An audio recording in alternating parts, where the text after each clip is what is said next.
இந்த படம் அமையறதுக்கு முழு முக்கிய காரணம் கார்த்திகேயன் சந்தானம். ஏன்னா லோகேஷ் எனக்கு வேற ஒரு வாய்ப்பு அமைச்சு கொடுத்தான். லோகேஷே ஒரு கதை கொடுத்து அதை படமாக பண்ணணும்னு சொல்லி.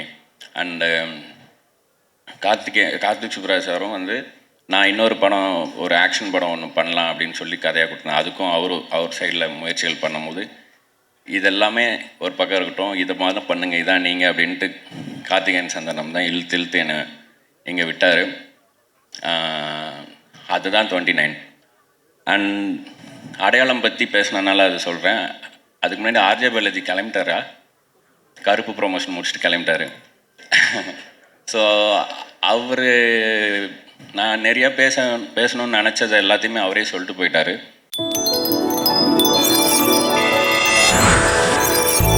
The director of the film, the soul of the film, எல்லாரும் அவங்கள பற்றி பேசுகிறப்போ அவ்வளோ நிறைய விஷயங்கள் பேசினாங்க. நிஜமாகவே ஆனஸ்ட் அப்படின்னு சொல்கிறப்போ ஆனஸ்ட் ரைட்டர், ஒரு ரைட்டர் வந்து ஒரு டிரெக்டராக மாறினா அதில் எவ்வளோ அழகு இருக்குது அப்படின்றத நிரூபித்த ஒரு person. So yes, a few words from you please.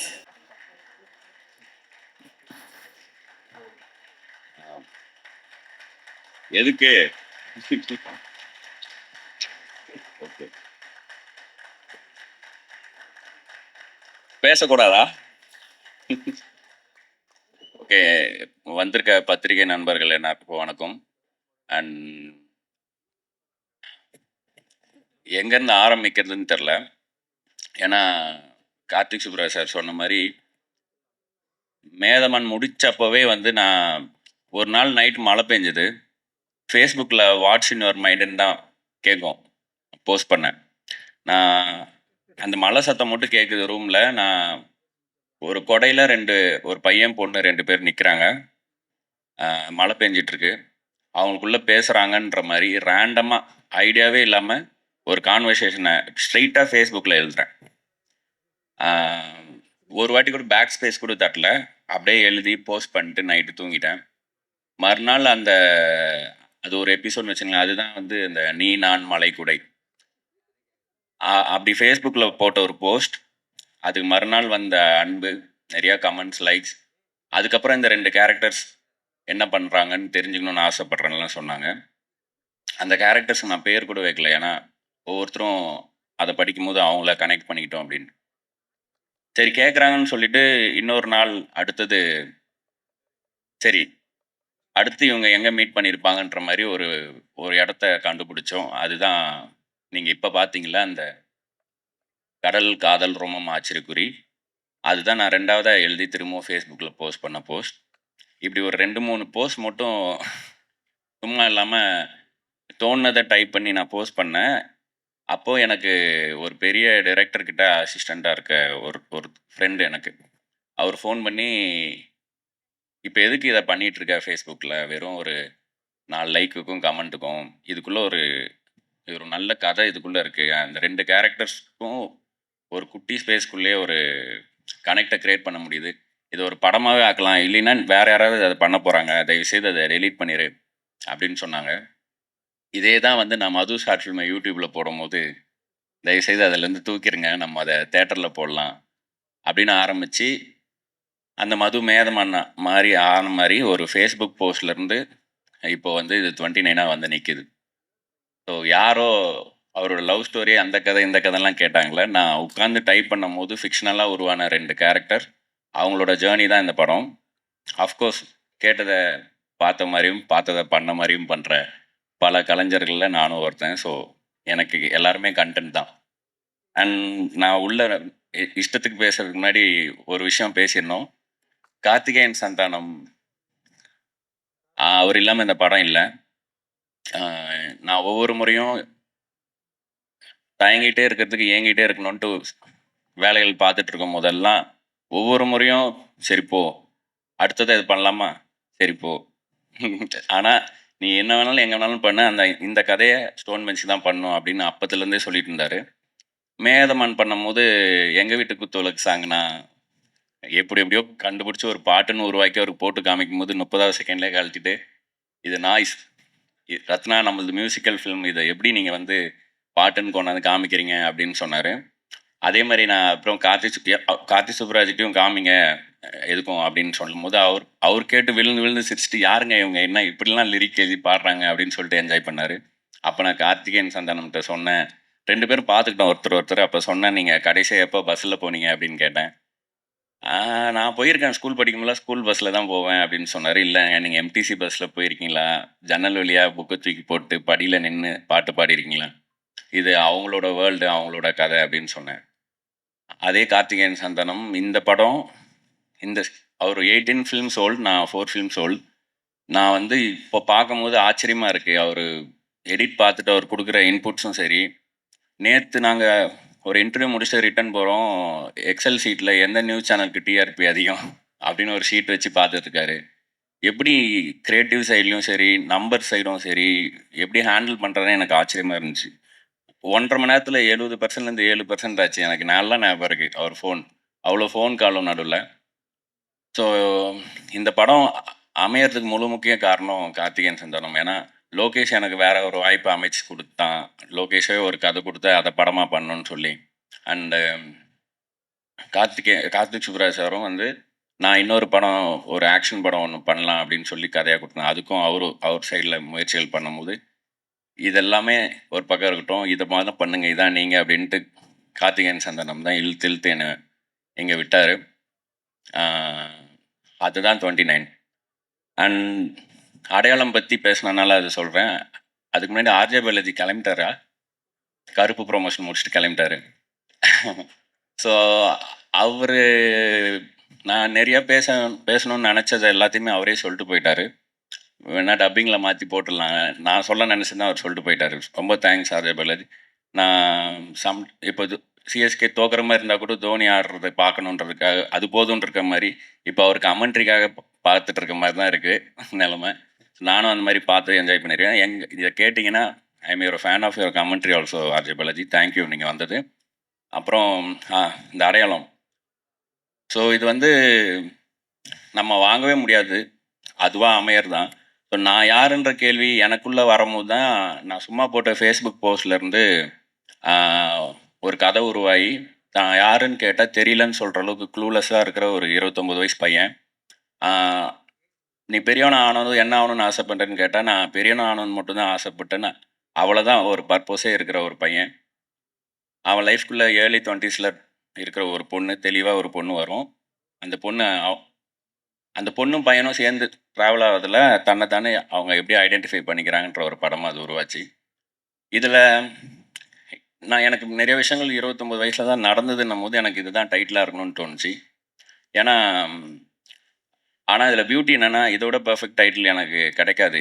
எப்படி சொல்லணும்னா, இப்போ கார்த்திகேயன் சந்தானம் சொன்ன மாதிரி நான் யார் அப்படின்னு அவருக்கு இருந்த கேள்வி மாதிரி எனக்கும் இருந்துச்சு. நான் அதை சொல்லிட்டேன், திரும்ப அதையே சொல்ல விரும்பல. அப்போது இந்த டைட்டிலே வந்து அதே மாதிரி தான் இருக்குது. இப்போ 29 போட்டு இதை புரிய வைக்கிறதுக்கே போராட்டமாக இருக்குது.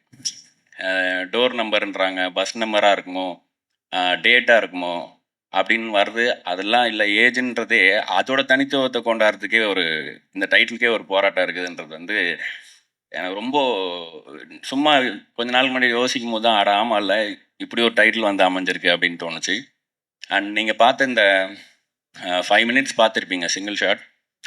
இது வந்து ஒரு செகண்ட் சாப்டர் ஆஃப் இந்த 10 ஸ்லைசஸ் ஆஃப் சத்யான்றவனோட லைஃப். இது உங்களை என்கேஜ் பண்ணுது, உங்களால் கனெக்ட் பண்ணிக்க முடியுது, உங்களால் உட்கார முடியுது அப்படின்னா தாராளமாக மீதி இருக்கிற ஸ்லைசஸும் நீங்கள் ரசித்து பார்ப்பீங்கன்னு எனக்கு நம்பிக்கை இருக்குது. ஸோ டீம்லேருந்து ஆரம்பிக்கணும்னா ஃபஸ்ட் எடிட்டர் சதீஷ் நான் மறந்துடக்கூடாது. இந்த படம் இந்த டேட்டில் ரிலீஸ் ஆகிறதுக்கு தன் முதுகெலும்பை 3 ஆக்கி வேலை பார்த்ததுன்னா எடிட்டர் சதீஷ். எடிட்டர் சதீஷ் இல்லாமல் இந்த படம் இப்போ நீங்கள் பார்க்குற படமாக வந்திருக்காரு. ஏன்னா ரொம்ப எமோஷ்னலாக எனக்கெல்லாம் அழுகே வந்திருக்கு, ஏன் இவ்வளோ வருத்திட்டு பண்ணுறாரு அப்படின்ட்டு. படம் வந்ததுக்கப்புறம் ஆக்சுவலாக சோகங்கள் என்னென்னா, இதில் எடிட்டிங்கே வேலை இல்லாத ஒரு ஷார்ட்டை போட்டு ஸ்ட்ரைட்டாக எடிட்டர் பற்றி சொல்கிறேன், ஒரு சிங்கிள் ஷாட். ஸோ மாதேஷ் மாணிக்கம் பற்றி சொல்லணும். அவர் ரொம்ப ஃபாஸ்ட்டாக எடுப்பார், அவர் ரெக்குயர்மெண்ட் ரொம்ப கேட்க மாட்டார், பயங்கர டெக்னிக்கலி ஸ்ட்ராங் அப்படின்லாம் சொன்னாங்க. எனக்கும் தெரியும். எனக்கு ஃப்ரெண்டு, பல வருஷம் ஃப்ரெண்டு, நாங்கள்லாம் பழைய காடு. ஸோ மேதமானுக்கு நான் மாதேஷ் ஸ்டோன் பெஞ்சில் பண்ண வைக்கலாம்னு கூப்பிட்டு வரும்போது அது அமையல. அப்புறம் விஜய் கார்த்திக் பண்ணலான்னு இருந்துச்சு. அதுவும் அப்போ இரவா காலம் பண்ண போயிட்டான். அதுக்கப்புறம் விது பண்ணாங்க. ஸோ அப்போத்துலேருந்தே ஒவ்வொரு படம் போகும் மாதேஷ் வந்து போவார் மைண்டில். அப்புறம் நடக்காமல் போவோம், அப்படியே போயிட்டு இருந்துச்சு. இந்த படம் பண்ணும்போது மாதேஷ், நான் அந்த ஃபயரோட இருக்கிற மாதேஷ் வந்து நம்ம இந்த படத்தில் சேர்த்து எரிச்சிடணும் அப்படின்ட்டு கூப்பிட்டேன். பட் போகிற ஸ்பீடு, ஏன்னா மாதேஷ் வந்து போன மாதமே ரோலிங் சொன்னாலும் இதில் வேலை பார்த்த எல்லாரும் போன மாதமே வேலை பார்த்தவங்க, ஜஸ்ட் அவுட் ஆஃப் வேறு ப்ராஜெக்ட் அப்படி தான் இருந்தாங்க. எனக்கு வந்து 4 வருஷம் கழிச்சு ஒரு 35 நாள் கிடச்சிருக்கணும் போது, நான் வேறு ஓட்டம் ஓடுறேன்னும் போது எல்லாருக்குமே கொஞ்சம் கஷ்டமாக இருந்துச்சு. அண்ட் நான் அவங்ககிட்ட 2வது நாளே சொல்லிட்டேன், நான் இந்த படத்தை இப்படி தான் பண்ண போகிறேன், இந்த ஸ்பீடில் தான் எடுக்க போகிறோம், நான் வந்து ரூத்லெஸ்ஸாக தான் இருப்பேன்ட்டு. பட் ஒரு பாயிண்ட் மேலே ஒருத்தன் இந்த ஓட்டம் ஓடுறான்னும் போது எல்லாருமே சேர்ந்து ஓடினாங்க. ஸோ அதில் எல்லாருக்குமே சின்ன சின்ன மனக்கசப்புகள் இருந்தாலும் இப்போ இந்த படமாக பார்க்கும்போது ஒரு ஃபேமிலியாக ரொம்ப ஹாப்பி இந்த படத்தை பார்க்கும்போது. அண்ட் பிரீத்தி விது பற்றி நான் எல்லா இன்டர்வியூலையும் சொல்லிட்டே இருக்கிறேன். ஆக்சுவலாக அதனால் பிரீத்தி இல்லைன்னா விஜய் வந்து வேறு யாரும் பண்ணியிருக்க முடியாதுன்னு எனக்கு இப்போவும் தோணுது. அண்ட் சத்யாவும் சரி, இவங்களுக்குள்ளே இருக்க அந்த, எனக்கு விதுவை வந்து இந்த கேரக்டராக பண்ணணும்னு சொன்னதுமே ப்ரொப்போசல் லைன் வந்து ஒவ்வொரு லவ் ஸ்டோரிலையுமே ரொம்ப முக்கியமாக இருக்கும். சேதுல மனசு வலிக்குது புரிஞ்சுக்கோன்னு சொல்கிறது ஒரு ப்ரொப்போசல் லைனாக இருக்குன்னா, சக்தி நீ அழகாக இருக்கன்னு நினைக்கலன்றது ஒரு ப்ரொப்போசல் லைன்னா, இந்த மொமெண்ட்டில் என்ன ப்ரொப்போசல் லைனாக இருக்கலான்னா ஒரு ஐ லவ் யூ தான் இருந்துச்சு. விது கொடுத்ததும் வந்து எனக்கு என்ன தோணுச்சுன்னா, ஆயுசு முழுக்க அண்ணாந்து பார்க்க ரெடியான்னு சொல்கிறது கேட்குறது வந்து ரொம்ப, ஏன் வந்து இவங்களுக்கு ஒரு ஆப்பிள் பாக்ஸ் போட்டு சீட் பண்ணிலாம் மேட்ச் பண்ணோம், இந்த ஹைட் டிஃப்ரென்ஸே பியூட்டி தான் அப்படின்னு சொல்லிட்டு விதுவை காஸ்ட் பண்ணதும் அந்த லைனே மாற்றினேன். இப்போ எனக்கு பார்க்கும்போது ரொம்ப சந்தோஷமாக இருக்குது. விதுவோட ஹைட்டு, பிரீத்தியோட டான்ஸு, மகேந்திரனோட பர்சனாலிட்டி, ஷானோட சோல்னு எல்லாருக்குமே இதுக்கு முன்னாடி என்ன அவங்களோட ஸ்ட்ரென்த்தோ அது எல்லாமே இந்த படத்துக்குள்ளே கொண்டு வர முடிஞ்சுது. ஸோ உங்களை பற்றி நிறையா பேசிட்டனால இப்போ பேச போகிறதில்ல. ஷான் இவர் அவருன்னு நான் நிறைய இடத்துல பேசி விட்டேன் ஃப்ளோவில். இந்த படத்தை இப்படி கார்த்திகேயன் சந்தானம் சொன்னனோ அது மாதிரி இப்போது ஐயா நாளைக்கு ரிலீஸ் பண்ணணும்னு சொல்கிறாங்க, முடியுமா அப்படின்னா, இவர்கிட்ட நேற்று ரிலீஸ் பண்ணணும்னு சொல்கிறாங்க, முடியுமான்னு கேட்டால் கூட பண்ணிடலாம் ஐயா, நேற்று தானே பண்ணிடலாம் அப்படின்ற அளவுக்கு எல்லாத்துக்குமே ரெடியாக இருப்பார். எனக்கு பயமாகவே இருக்கும், சரி யாராவது கூட 2 பேர் நோ சொன்னால் நம்மளும் ஓடிடலாம் அப்படின்னு பார்த்தா எல்லாத்துக்கும் ரெடியாக இருப்பார். இந்த படத்தோட இன்னொரு ஹீரோ வந்து ஷான் ரோல்டன்.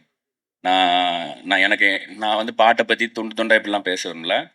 இனிமேல் நான் ஒரு கதை எழுதுகிறேன் அப்படின்னா அந்த கதையில் எனக்கு ஒரு மியூசிக் கேட்குது அப்படின்னா அது ஷானோட ஸ்ட்ரென்த்தில் சோல்லேருந்து ஒரு மியூசிக் வரும், நீங்கள் பார்த்துருப்பீங்க.